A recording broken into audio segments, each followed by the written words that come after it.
Ifatwa rya Niyigaba Clement uzwi nka DC Clement ryakuruye ikibazo cy'imyubakire n'inyubako n'ishuri yavugaga ko yasenyewe mu karere ka Gasabo. Nk'uko byemejwe n'umuvugizi wa RIB Dr Murangira Thierry, uyu munyamakuru yafunzwe akekaho ibyaha bibiri: kwangiza ikintu cy'undi no kurwanya ububasha bw'amategeko.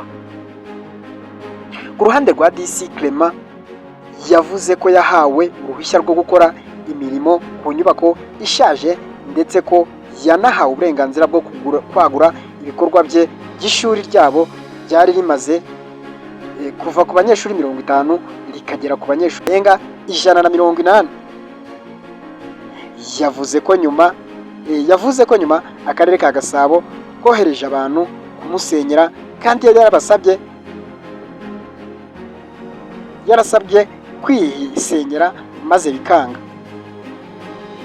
Ariko umuvugizi w'umujyi wa Kigali Emma Claudine yasobanuye ko ikibazo atari ugusenyerwa gusa, ahubwo DC Clement yahawe uruhushya rwo gusana no kuvugurura inzu ishaje ariko akayihinduramo inyubako nshya ndetse hakubakwa n'inyubako z'ishuri nta byangombwa afite.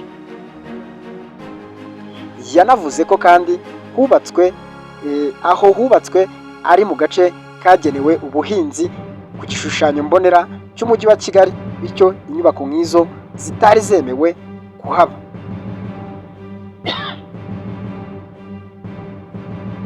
Ibi bisobanuye ko ikibazo kiri hagati y'impande ebyiri. DC Clement avuga ko yakorewe akarengane nyuma yo gushora amafaranga no gufasha abana kubona ishuri. N'inzego z'umujyi wa Kigali zivuga ko amategeko y'imyubakire atubahirijwe.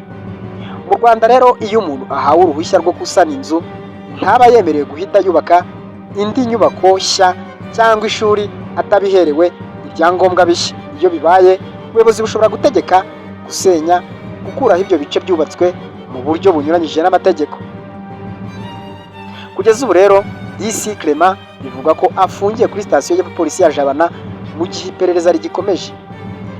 Naramuka ahamwe n'ibyaha akurikiranyweho, dosiye yiwe izoherezwa mu bushinjacyaha kugira ngo urukiko rube ari rwo rwafata icyemezo cya nyuma.